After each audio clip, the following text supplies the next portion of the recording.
And welcome to Under Center with Kirk Cousins. Cousins from under center, straight drop, it's another deep shot, center of the field, caught it on the run, 20-15 10, touchdown! And welcome back to Under Center with Kirk Cousins. And Kirk, we have a very special guest, defensive end Yannick Ngakoue. And I'll just start it out by asking you, Yannick, how many different ways have you heard your name pronounced since you've been coming to Minnesota? Man, since not even coming to Minnesota, since I've been born, I've been having people going from Yannick to Yannick to, but everybody usually calls me Yan to just keep it simple, but, it's okay. I'm not too bothered with it. Well, there was a famous tennis player, Yannick Ngakoue. I remember I covered many, many, many years ago. So that's crazy. That's crazy. That's Yeah. crazy you bring him up. My mom actually named me after that tennis player. No kidding. Yeah, that's crazy you Wow. brought that up. Yeah, she's a huge tennis fan, so she grew up in Paris a lot, and that's like one of the main sports. And he was her favorite player. You know what I mean? She loved the way he played, and she was like, I love this name so much, so I'm going to name him Yannick. Yeah. Crazy you mentioned that. Yep, absolutely. I love it. So many talking points here. First of all, thanks for joining us on the show, and thanks for coming to the Minnesota Vikings. Appreciate you. I made the transition in 2018 from another team over here to Minnesota, but I had OTAs, the summer training camp to get adjusted. You had to come in, right before the season starts, make a tremendous transition, which I'm aware of, moving across the country, getting adjusted to a new place, learning a new system. How has that been? And I would guess it's been challenging, but to kind of talk about that process. It's been tough, Kirk. I mean, like you said, you're familiar with it yourself. Just getting acclimated and not even just learning a new defensive playbook, but like just having a new training staff, a new routine, trying to find your routine. Is real difficult, and not having those weeks of camps and those OTAs to just that's the time you use to get adjusted. It was pretty tough. So I just leaned on God to guide and direct me through this process, and it's been great. Yeah, well, you've made a great transition on the field. It's been fun to watch you. I remember we practiced against you back in 2018, my first year with the Vikings in training camp, and I could feel you. I always say that a mark of a great pass rusher, a great defensive lineman, is if as a quarterback I can feel you. Maybe I'm getting the ball out and you're not getting a sack. Maybe you are, but if I'm feeling you, you're having an impact. And in practice that week, the 2-3 days we practiced against you, I felt you. On bootlegs, I felt you in third down on drop back, and so I knew you had some juice when we picked you up. But I appreciate talk that. a little bit about the first few games and kind of getting your feet under you, and some of the plays you've made, like the sack on Phillip Rivers, the sack on Tannehill, kind of the impact you're making. I feel like the impact I'm making is I give a lot of credit to Coach Dre. He's helped me out a lot, just get me acclimated to the new scheme, but also the first few games, the first one, kind of sucked because I didn't feel like I had made an impact to help this team win. Aaron Rodgers was sitting too pretty back there in the pocket, and as a pass rusher, we were supposed to be able to affect the game. And going on to the two other games, offense helped us out a lot, putting us in situations where we could rush the passer. And I'm just trying to get the ball out and give you another chance, to go score some touchdowns. Yeah, no, you've done a great job. It's been fun to watch, and let's back it up a little bit. I lived in near Washington, D.C. for 6 seasons playing for Washington, and I love the city. I understand that's really where you're from, where you went to school, and then where you ended up going to college playing at the University of Maryland. Talk about your upbringing in D.C. and your experience going through high school, your recruitment and your decision to kind of go to Maryland. Tell us about that early football journey. Oh, that early football journey, I started at Friendship Collegiate Academy, Minnesota Avenue, Northeast DC.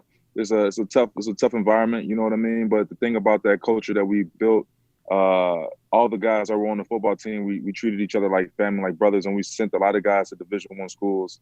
And what ultimately made me choose the University of Maryland College Park is growing up in a single parent home. Having your mom really is the only family you really truly have. So it just made sense to me to, go to the University of Maryland. And also the scheme that they ran at the time was a 3-4 defense. And the defensive coordinator that was there at the time, Brian Stewart, he was the old defensive coordinator for the Dallas Cowboys. So the scheme fit me perfectly, and it helped me excel to get to this point in my life. Now, you were 3 and out, right, at Maryland? Yes. That's pretty Yeah, nice. I had to toil away for 5 years before I got to the pros. So good that's for all you right. for going 3 years Hey, and getting it done. as long as we get here, it doesn't matter how we got here, man. You know. Oh, I love it. That's Yeah. awesome. Rosie, anything else you got? Yeah, Yannick, I wanted to know how you develop your style, not just trying to sack the quarterback, but your ability to strip the ball. I mean, there have been some phenomenal, I think of the great Reggie White, some others who have maybe you've looked at in film or whatever, but how did you develop that technique that you really pride yourself on? Well, I always love to rush the left tackle side because that's the quarterback's blind side, and I would always get sacks. But I had college coaches back at University of Maryland that challenged me to say, "Well, you're getting back there, but why don't you be a difference maker and try to get the ball out?" So it's been instilled and ingrained in my mind and my brain since then. To anytime I'm past the point of contact with the offensive tackle and I have a clear shot to make a sack, don't go for the sack, go for the ball because it's still going to count as a sack, but you give your offense another opportunity to get on the field. With Daniil Hunter out for an undisclosed time, you've had to develop a relationship as well of Adi Odenigbo. And if you could speak to sort of that chemistry you guys are trying to develop on the fly, since, as you mentioned, didn't have the OTAs or the regular training camp. Oh yeah, man. He's actually one of the guys as well, that welcome me in with open arms, and we're still trying to get our feel for each other as far as rushing with each other. And I would definitely imagine that things will pick up as a unit within these next few weeks because we got our timing down together. That's awesome. Yeah, I was speaking of the fumbles that you can create. We were talking about that on the bus on the way to the game in Houston. As a quarterback, I know that's my first fear. When I'm in the grass, I'm thinking 2 hands on the ball, and please don't try to go for the strip sack.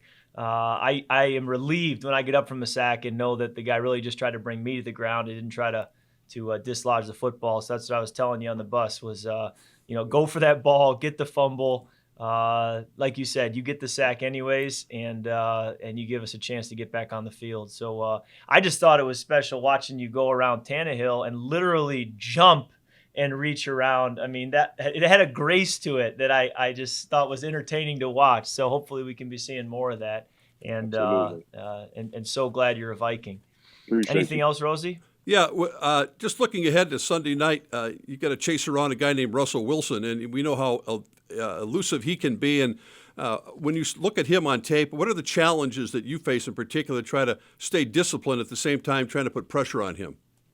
I played against the Seahawks in 2017, and that quarterback, he's similar, I would say, as far as being frantic and moving in the pocket like Deshaun Watson. So as a pass rusher, as a defensive lineman, you have to just continue to rush and scratch your way to him, and don't think that the ball is strong because that's the easiest way for them to have explosive plays.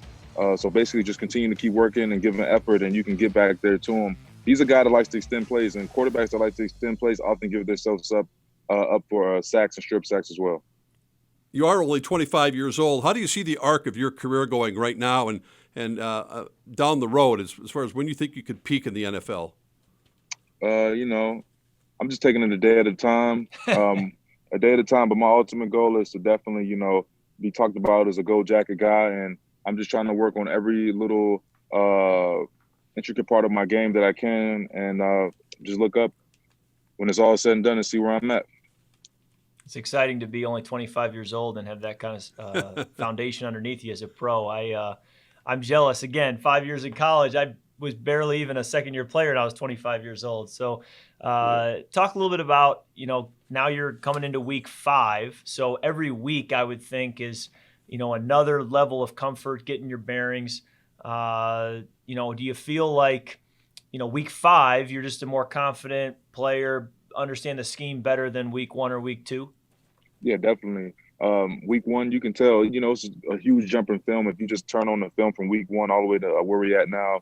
And I would truly imagine that definitely by this week, it should be an even bigger jump than this last game that we had, not just individually, but as a team.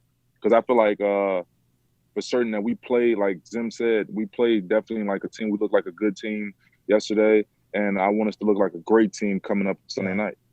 Yeah, no doubt. How about Justin off the field in terms of, I know when I left Washington, you've got body work people, you've got the place you rent to live in, you kind of have your rhythms of where you've been. coming to Minnesota, how has that transition been off the field, finding a place to live, finding people to do life with? You know, it's been crazy. I can't lie to you, Kirk, man. I'm just thankful I found a fully furnished spot, man. It's been tough, but you know, I adjusted well. Got a nice little spot in downtown, and I got my puppy with me, so I'm walking him every day and having people walk him for me. So that was the biggest thing for me, making sure he was good, man. Yeah, I think many listeners don't realize how many other pieces there are when you uproot yourself and move across the country. You just see on ESPN, he's on a new team, he wears a new helmet, but there's so many other pieces that go into it while he's trying to get caught up to speed on what he's got to do here at work. So there's a lot of moving pieces, and to your credit, you've handled it really well. And as you can tell in this conversation, you take care of your business and you're a pro's pro, and we're lucky to have you. Appreciate you, big dog.